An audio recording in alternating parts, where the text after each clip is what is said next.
I was on a solo road trip through the Midwest, trying to clear my head after a rough breakup and an even rougher year. You know those stretches of interstate where the towns get smaller, the gas stations start looking sketchier, and the only lights at night come from fast food signs and the occasional neon vacancy? That's exactly where I was. By the time I pulled off the highway, it was almost 11:30 p.m. I was beat. I just wanted a hot shower and a few hours of sleep.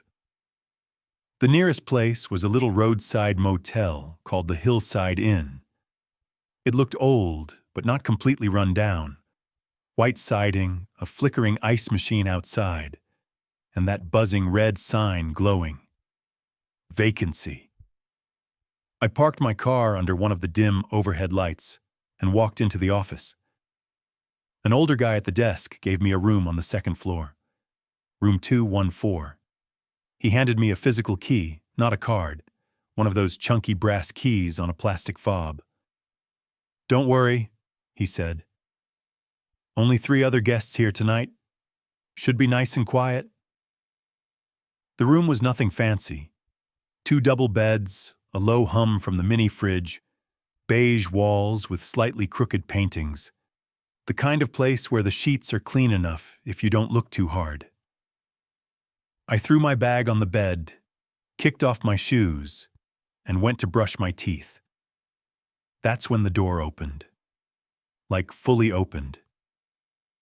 A man stepped in, holding a key, late 30s maybe, wearing jeans and a light jacket. His face was confused. Not shocked, not angry, just confused. We stared at each other for a second. Can I help you?" I asked. He looked around, then back at me. "This is room 214, right?" "Yeah, I just checked in."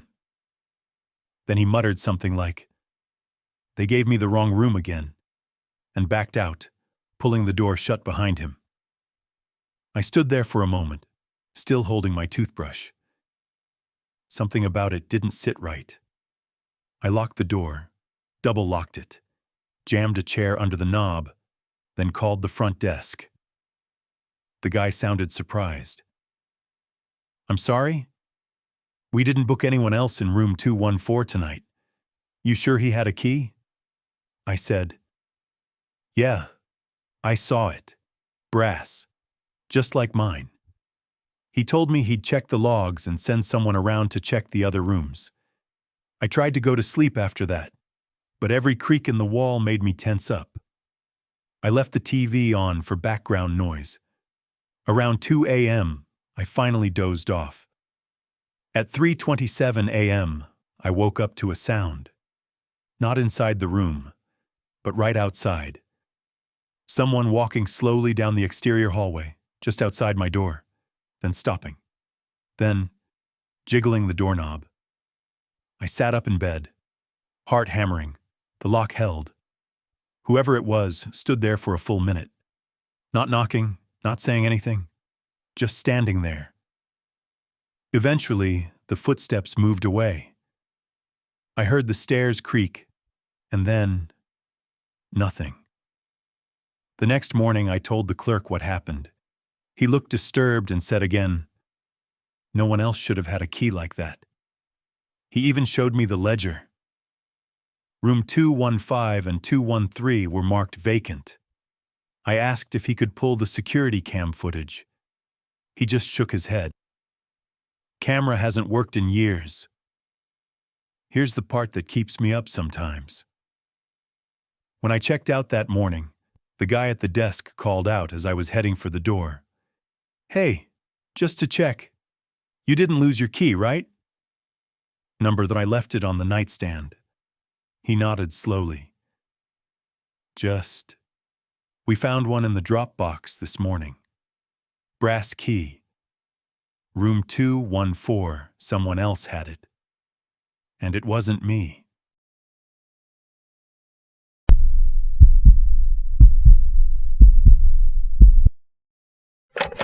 I was in town for a quick business conference and didn't need anything fancy, just a bed, Wi-Fi, and a door that locked. I picked a small place about 10 minutes off the highway.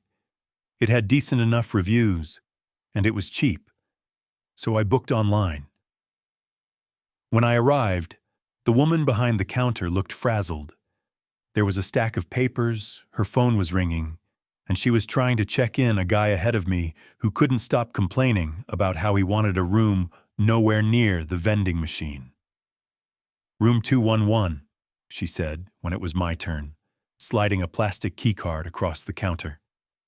"Top of the stairs, end of the hall. Elevator's out, sorry." No big deal. The room looked normal at first glance. 2 queen beds, a little table with a single lamp, stained brown curtains pulled halfway open. A faint whiff of cleaning chemicals hit me when I stepped in, which I figured was better than whatever it was covering up. I set down my bag and went to check the bathroom. That's when I noticed it. The mirror was off. Not cracked, not broken, just warped, like one side bulged slightly out.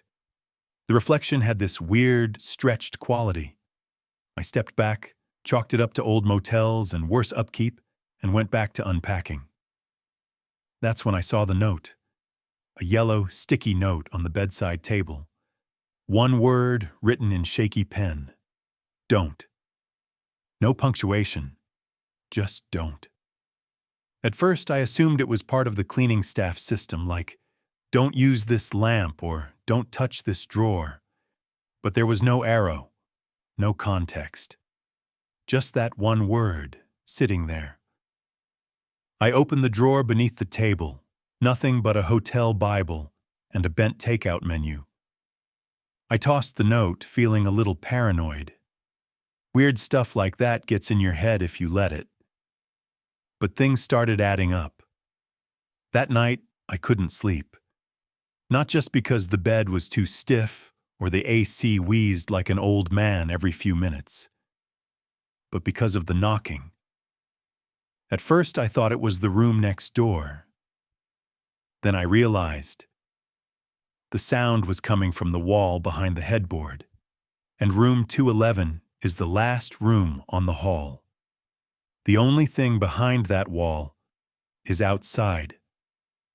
I got up, turned on all the lights, and stood in the middle of the room with this cold feeling in my chest. I moved the headboard away from the wall. Just drywall.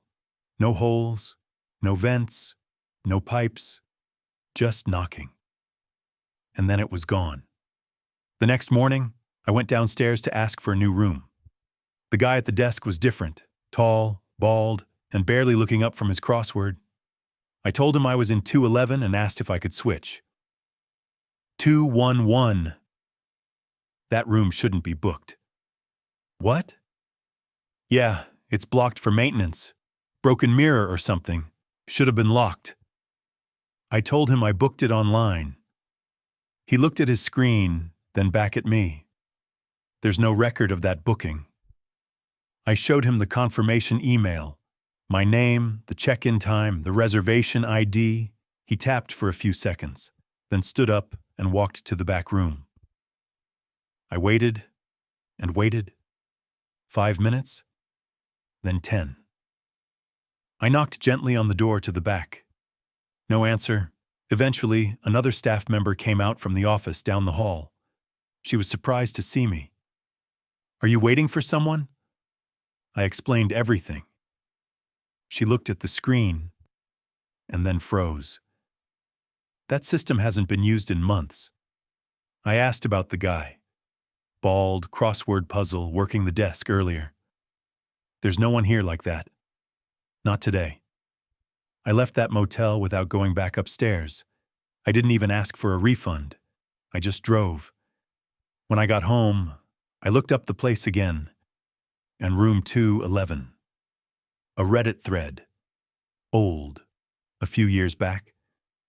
Someone posted about staying there and finding a note in the same room that said, "Don't sleep." Someone else commented, saying they found one that said, "Don't answer." And one guy said he woke up to find his own handwriting on a note that said, "Don't look in the mirror."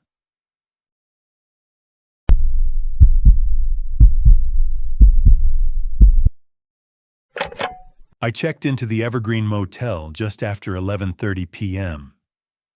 The place looked like it hadn't been updated since the 70s. An old neon sign flickered above the entrance, buzzing softly in the still night. I'd been driving cross-country, and this was just a pit stop on the way home. All I needed was a bed and a few hours of sleep. The man at the front desk barely looked up from his crossword puzzle. He was bald, had yellowed glasses, and wore a maroon cardigan that looked older than the motel itself. Room 106. That was it. No ID check, no receipt, no small talk. He handed me a heavy metal key attached to a scratched-up plastic tag. I was too tired to care. Room 106 smelled faintly of old cigarettes and stronger of lemon disinfectant. The carpet was threadbare. The bed had that kind of floral comforter you only ever see in places like this. There was a TV bolted into a bracket on the wall, but the remote had no batteries. I tossed my duffel on the chair, kicked off my shoes, and lay down without bothering to undress. That's when I heard it. A subtle sound, like something being pushed across the floor. I sat up. At the base of the door was a folded piece of paper, just sitting there. I hesitated, then got up and picked it up. It was handwritten, just 5 words. "Don't answer the door tonight." That was it. I opened the door and looked outside. The hallway was empty. A single flickering bulb overhead cast long shadows. I waited. Listened. Nothing. No footsteps, no doors shutting. Just silence. I bolted the door, locked the chain, and set the note on the dresser. Figured it was probably just a stupid prank. It was around 2:30 a.m. when I woke up to knocking, just one, followed by silence. I sat up, heart already racing. Then another knock, and a voice. "Hey, you dropped something outside your car. Come get it." I hadn't left anything outside. "Open up, man, just trying to help." I didn't move. After a few seconds, I heard something new. A second voice. Quieter, whispering. I couldn't make out the words, but it was definitely a second person. They were right outside my door. Then silence. I stayed up. At 3:15 a.m., the phone rang. I let it ring 5 times before I picked it up. Nothing. Just a faint static hum. Then, "Open the door." I yanked the cord out of the wall. At 3:42, I heard the door handle rattle. I stood by the dresser, holding the motel Bible like a weapon. I don't know what I thought it would do, but it felt better than standing empty-handed. The handle stopped. Then something slid under the door again. Another note. This one said, "He opened it last night. I didn't sleep." Sunrise came slowly. At first light, I grabbed my things, opened the door with a trembling hand, and stepped into the hallway. Empty. No signs of anyone. I rushed out to my car and drove. 10 minutes down the highway, I stopped at a gas station. While pumping gas, I opened my glove box to put away the notes. Inside was a third, same handwriting.